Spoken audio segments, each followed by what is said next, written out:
Okay, this is the chapter on z-scores, otherwise referred to as standard scores. So what are z-scores, aka standard scores, or you'll hear this term, or standardized scores a lot. What they're really referring to in many cases is a z-score, but you can standardize in other ways, so just to note that. Overview, we're going to basically examine individual scores in a distribution to be able to say where they lie in a distribution. And the method for this is we use the mean and standard deviation of a distribution in its raw form to transform that raw score to a z or standard score distribution, basically to make it interpretable across distributions or standardize it.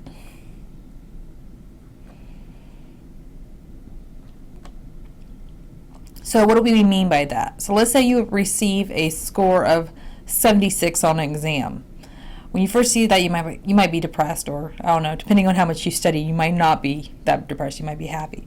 76 on an exam. One of the first questions you might ask is, where do you lie in the distribution?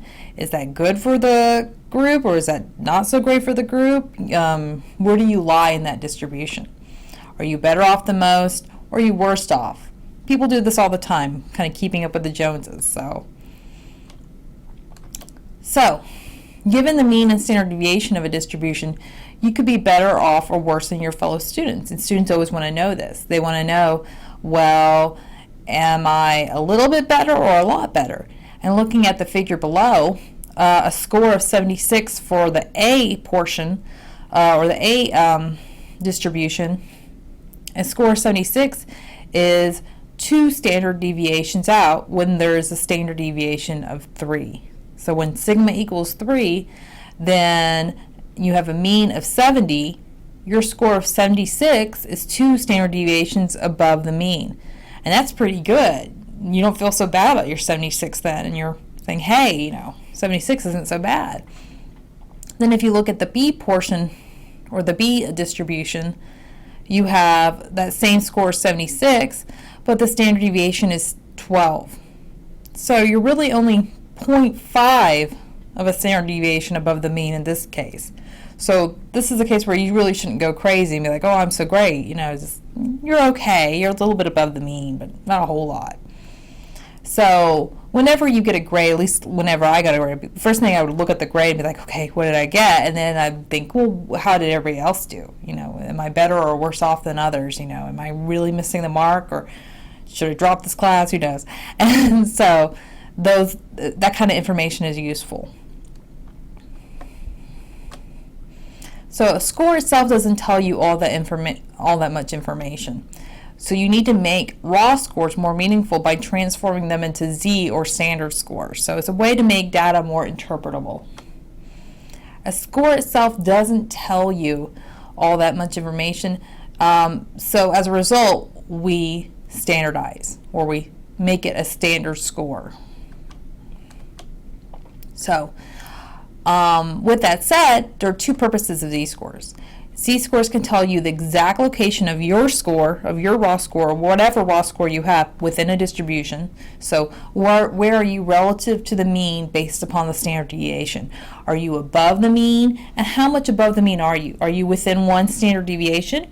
Because if you're within 1 standard deviation, you probably shouldn't be, too exuberant, or too happy if you're within 1 standard deviation above the mean. Now, if you're 2 standard deviations above the mean, then maybe you should get a little excited, like, you're a rock star, and the vice versa can be said of being below the mean according to the standard deviation. So z-scores allow you to compare your score in a distribution to other distributions that have been standardized. So you can flip that score around to other distributions, which we'll talk about a little later. Okay, z-scores on a location in a distribution. So IQ scores, majority of IQ tests have a mu or mean of 100 and a standard deviation of 15. So, and z-scores have a mu of 0 and a standard deviation of 1. So a sign of a z-score can tell us whether or not a score is above or below the mean. So you have to pay attention to the sign. So a z-score of -2 means that you're 2 standard deviations below the mean. A z-score of 2.3 positive means that you're 2.3 standard deviations above the mean. So plus is above and negative is below. So the value of the z-score tells you the distance between your score and the mean in terms of standard deviation. So that's how you would say it in words. So a z-score of 1.5 means that you're 1.5 standard deviations above the mean. Another example, if you have a z-score of -0.23, means that you're -0.23 standard deviations below the mean, which isn't so bad. I think if it's within 1 standard deviation, you're kind of in the middle anyway. So just to reiterate, a z-score of 2.5 means you're 2.5 standard deviations above the mean. So a z-score has 2 parts, a sign, so positive or negative, and a magnitude, which will tell you how many standard deviations above or below the mean you are, so the degree of magnitude. And the basic z-score calculation is quite simple. Z equals x minus mu over standard deviation. So it's really simple to calculate. So a score of 76 has a z-score of what, given that you have a mu of 70 and a standard deviation of 3. It's a pretty easy calculation. So 76, that's your score, minus the mean, which is 70, over 3 equals 2. So you have a z-score of 2. You are 2 standard deviations above the mean. So what are the properties of a z-score? The shape will be the same as the original scores. It doesn't normalize your data. Some people will say, well, I standardized my scores, are now normal. No, you didn't do that. You just put it on an same interpretable metric, but it hasn't transformed the distribution. There are ways of doing that, of normalizing a distribution, which I don't know if we get into this class, but certainly you will get into it in 5381. Z-scores have a mean of 0. They have a mean of 0. They're centered on 0. And a standard deviation of 1. So those are the 3 key properties of a z-score that you need to remember. Shape, same as the original scores.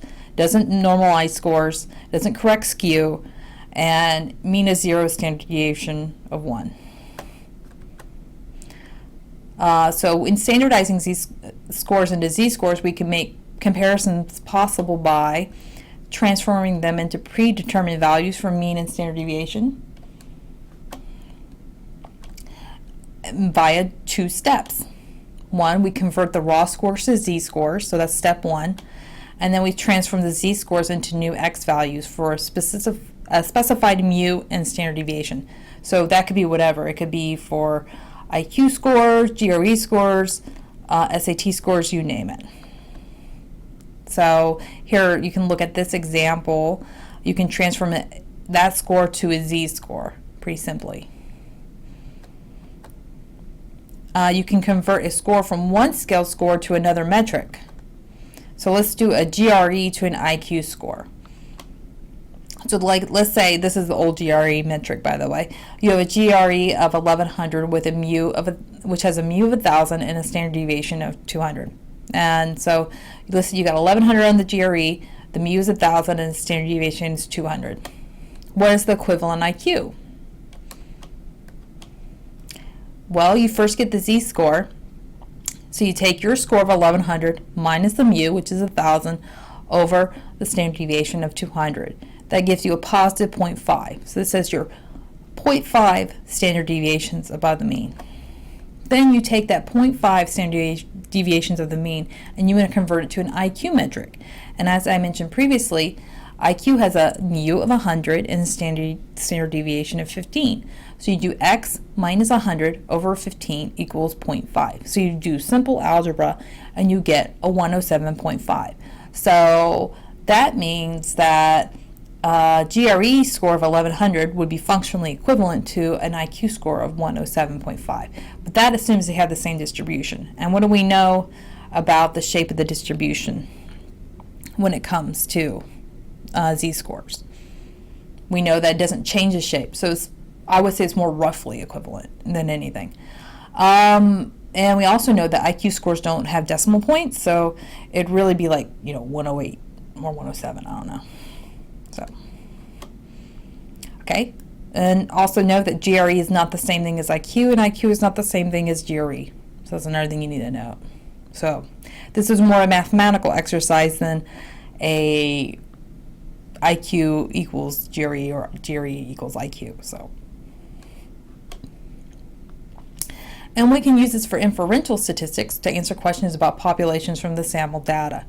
So we can take the population, you always have your population, without treatment, and then you can derive a sample that you hope is representative of the population and introduce treatment and then look at the treated sample.